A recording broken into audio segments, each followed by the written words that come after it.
Namibia, welcome to another episode of The Novelty. On today's episode, we get to focus on what happens at the Zero Emission Research Initiative at the University of Namibia Research Center. We're going to be looking at personalities in the research department who are focusing on agriculture. We'll also take you through the process of growing food and research on what food consumption or what food can be produced here at the University of Namibia and how they conduct their research and innovations that you can use in your household. Come along with me, Javita Kanjumbwa, as I take you on a tour of the research emission here at the University of Namibia.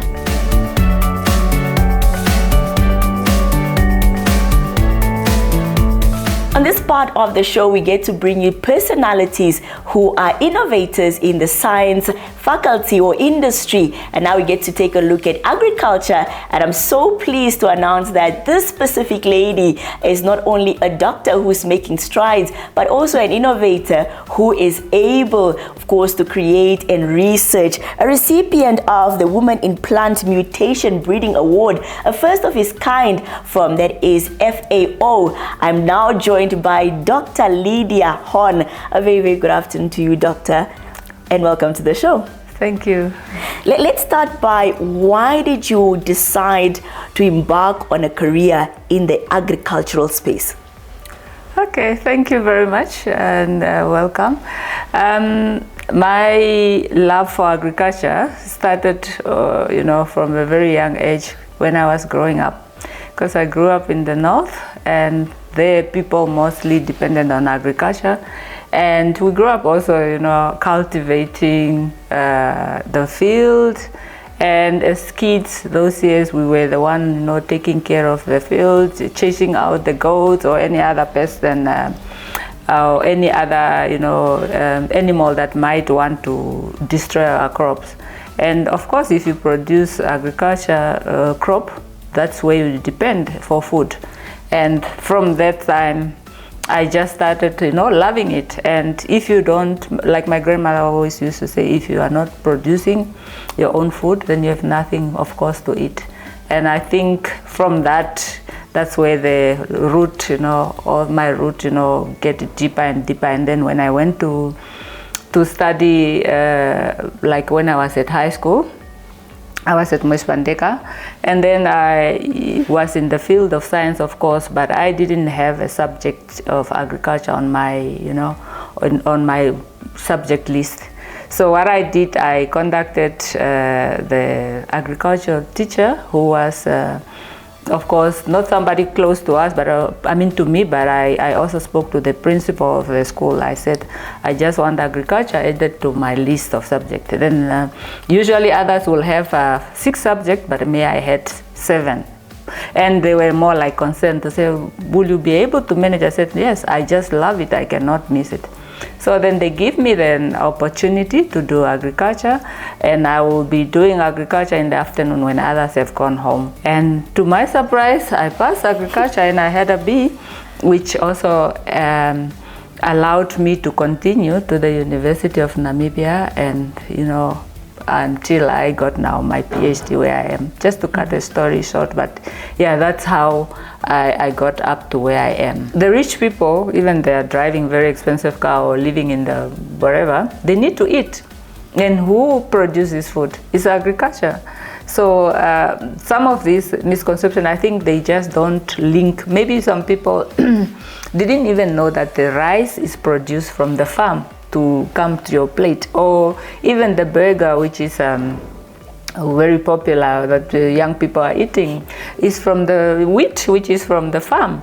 And probably they don't know, and we need to educate. So this misconception, of course, is for the people, I would rather say, with the people who don't understand what agriculture is, because everything in life depends on agriculture.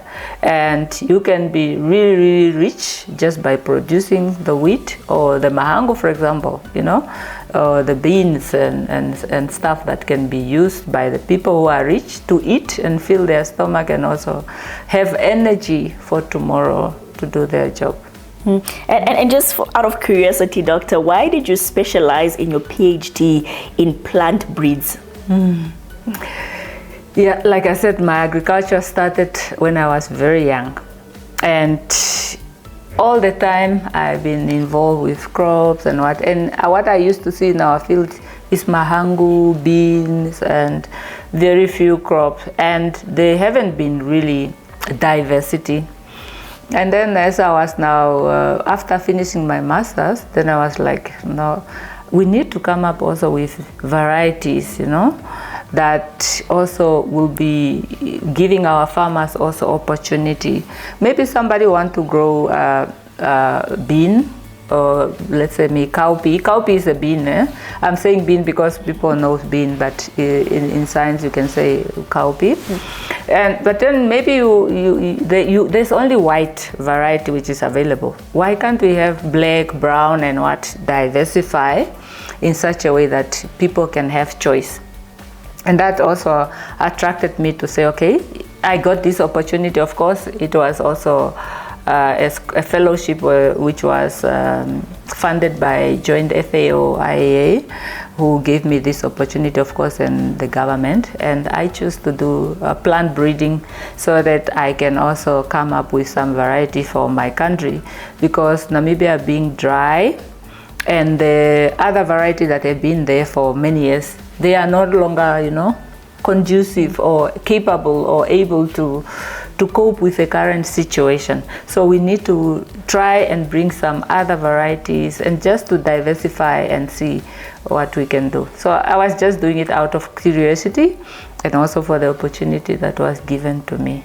And of course, when I finished, I developed varieties of most of the crops which are Namibian based.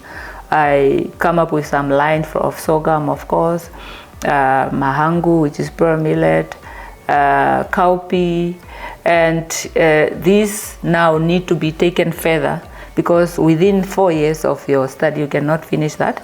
And of course there are some other people who are continuing and doing more further work, and very good work in the Ministry of Agriculture, of course, and also who are studying at UNAM. Yeah.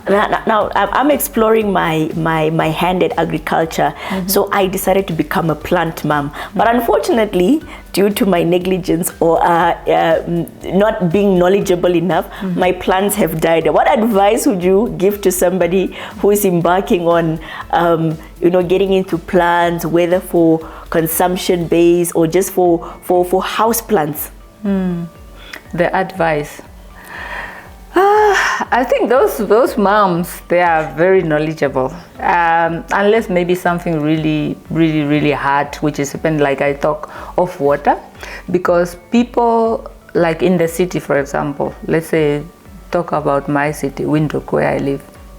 There are a lot of households with backyard garden, and these are run by women, mostly mom. And they are doing very great job, but they are faced with challenge, and mostly this is water, because the water in the city is very expensive.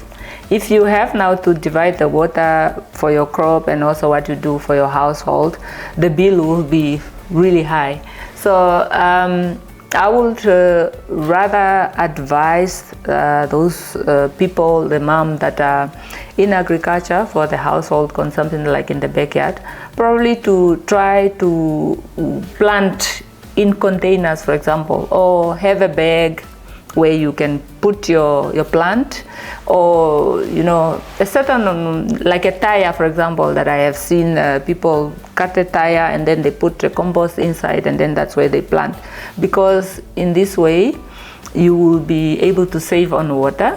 And like when you are just growing it on the ground and then you have to water, and then the water of course will go with the sand, because it will start running, to make the whole area wet. Well, and then your plant will not have water, and that's how most of us, most of the mom give up on agriculture, because they think, I don't know how to do it and what. But it's not because that they don't know how to do it. It's because the water is expensive, and probably the input. But input like fertilizers and stuff like Many people think that it will make the crop feel good. You can also replace it or substitute, get the grass out from the road or leaves from under the tree, for example, and use it and put it and mix it with sand, and you will have this as a compost that you made, and you know that it's healthy and it doesn't have chemical like what you can get from fertilizers. In that way you can also be able to feed your family in short, and also save on water and some resources that you are not able to cater for. Doctor, in short, 3 words that you would tell or give to a student embarking on a journey in agriculture. Like I also talk to my students, most of the time I tell them, because some of them they come with high nails, of course, which are very, very nice, and they will be like this, they don't want to. I said, you can be rich just producing, you know, agriculture. So the student, for example, or young people, they can create business with agriculture. Not all of us can be producers, of course. You can come up with a business way. You will say, okay, this auntie is there, she produces a lot of spinach, she produces a lot of green pepper or onion. Why can't I go and discuss with her to go and market her product? Maybe you have a specialization in marketing and business, so you can be rich. First of all, you can also assist the community, maybe get where they want to get, and you can also contribute to food security in the country if you have to get involved in production. So the youth can impact on agriculture by not only trying to make money, but also to feed the country and make Namibia food sustainable, you know, for future generation. Well, thank you so much, Doctor. That is Dr. Lydia Horn here from the University of Namibia. She is, of course, the coordinator of the Zero Emission Research Initiative at the Research Center. Now come along with us as we get to show you what happens in the greenhouse.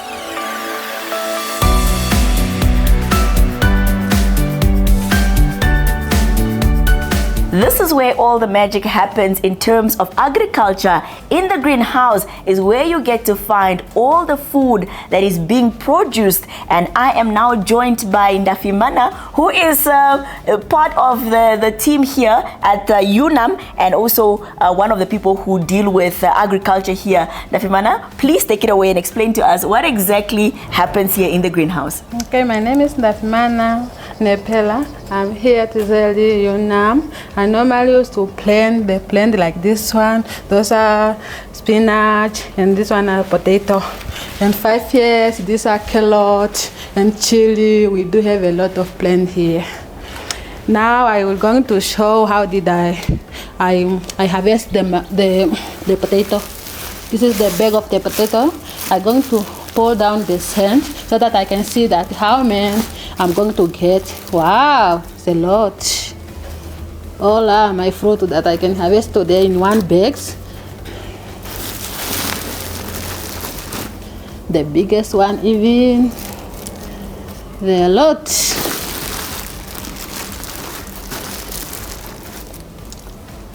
All these are came from this small bag.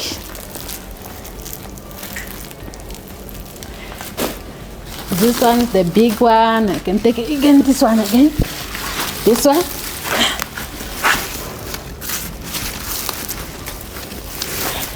You see again. What can I go to find here? I wish. Wow. So that's the potato. Wow. Potato. This potato, we started from the seed, not the potato seed, but these are original material that I can say we produced them here. We had the seed as grain, and we planted them in the bag first, and then the first generation that we got were this small and very discouraging. And then after this generation, we replant them again, and then we got to a middle size, and then again we replant them again until we get some of this size. And this is the fifth generation of the potato from here, which are produced here at Zeri. And one can say that these are original material.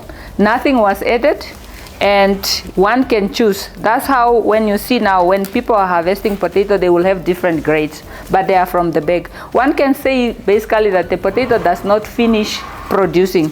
You can always have the bigger one, the larger one, the middle class, and then you have the smaller one. And some, when you find in the shop, they will package as some are for chips, some are for they call baby potatoes. The baby potatoes are not something special which is only grown as baby potato, but are those ones that develop, and they did not fully develop when you harvest. And then when you are going to package, you have now different categories of potatoes based on their sizes. We don't only have potato, of course. This is just to show you. This is cayenne pepper. No, this is green pepper, because the chili and the plant of the chili and the one for the pepper are almost similar.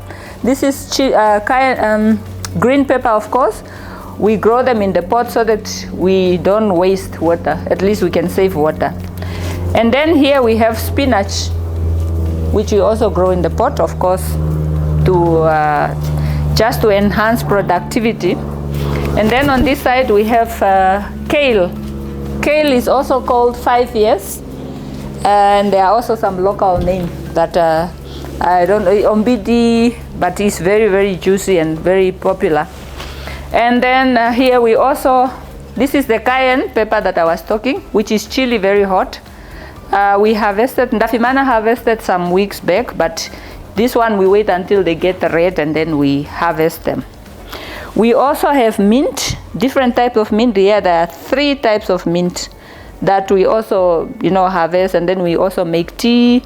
And also for the people who want maybe to go and plant home, we always also make it available. But of course we also want to generate some income for the university, not only to give out, but what comes out here we sell, but we sell only as a petty cash for our to recycle, and also to be able to continue.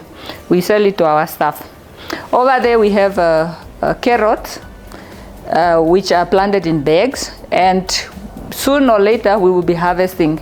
And Ndafimana does really good job, because she always come here and then check if everything is fine, does it have water, and she do the weeding, and just to make sure that the plants are fine. And you can see the 5 years, the reason why it was called 5 years is because you can harvest for many, many years until 5 years. It will still, you just keep on harvesting and it will grow and you harvest. These are the new ones that were planted 2 weeks ago. Yes. There's this one, they were planted only 2 weeks ago. And this one, they are the old one. As these ones are getting old, and we replace them with the new ones, and it continue, the cycle continue. And these are also the old spinach, and she have also planted the new one. When these ones are old, these ones are older, we bring in the new ones, and then the cycle continue. Here is, of course, the cayenne pepper, which is trying now to get ripe. It should be red before you sell it. And there's, of course, these are the green peppers with some bulbs on, fruits on, and these are all chili. You can see also some of them are not really performing well, because the chili have big root system and they need more water and nutrients, and that is the pot which we have is smaller. We will try to improve and put them in the bigger bag for the better performance. Otherwise, I think these are the type of crop that we have here at Zeri main campus. And also one thing unique that we are doing here is not that we are doing it as a business. This is part of the zero emission research initiative. The substrate which is coming from the mushroom, which normally used to be thrown away, we compost it outside, and then we recycle it, we convert it into the compost from which we are growing our vegetable. And then we make this food available and also research, of course, and we train the community, and we have also student intern who come here and participate. They are learning something which they will take home and to increase food security in the country.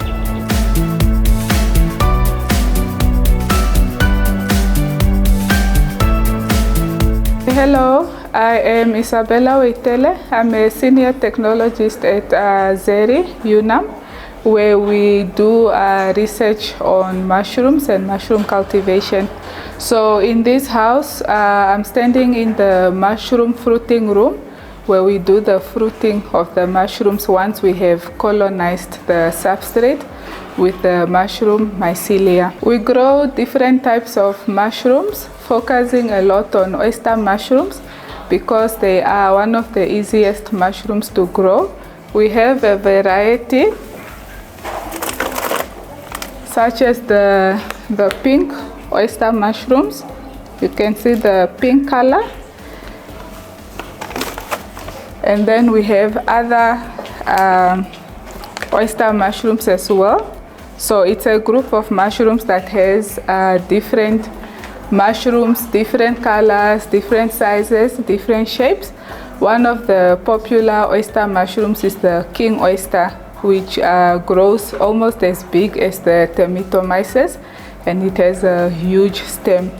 We also grow Ganoderma in here, which is not an edible mushroom, but it's also not a poisonous mushroom. It's a medicinal mushroom, and due to its woody texture, it's not consumable in the form of food, but because of the medicinal properties, we do value addition, where we process it into dietary supplements and also soup products from the oyster and other indigenous mushrooms.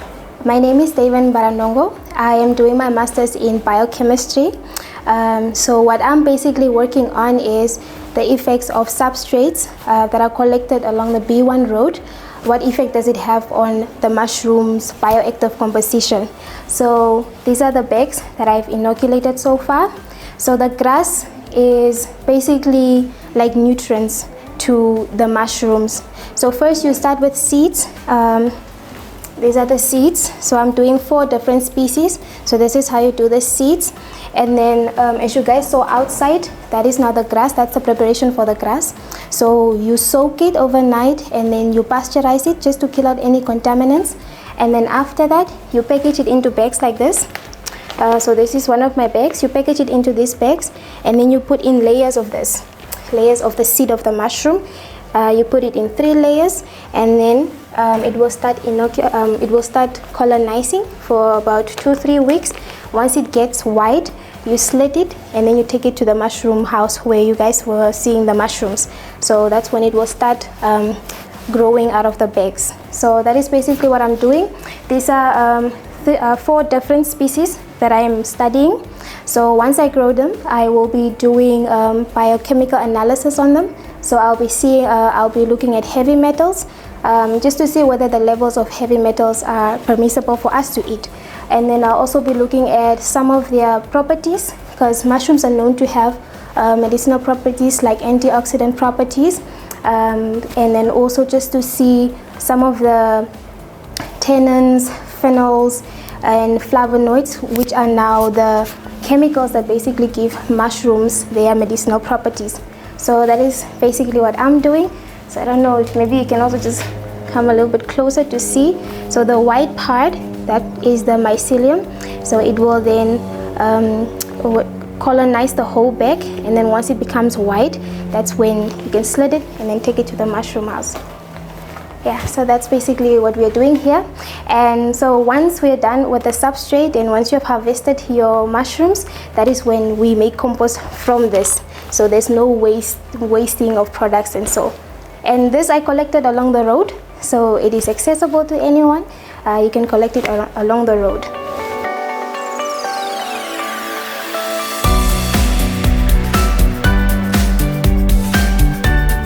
We have taken you through a whole tour of what happens here at the Zero Emission Research Initiative at the University of Namibia under the Research Department. And of course, it has been a wonderful experience getting to know what happens in agriculture, especially when it comes to food production. For myself, Chavita Kanjumbwa, and the Novelty, it is goodbye until next time.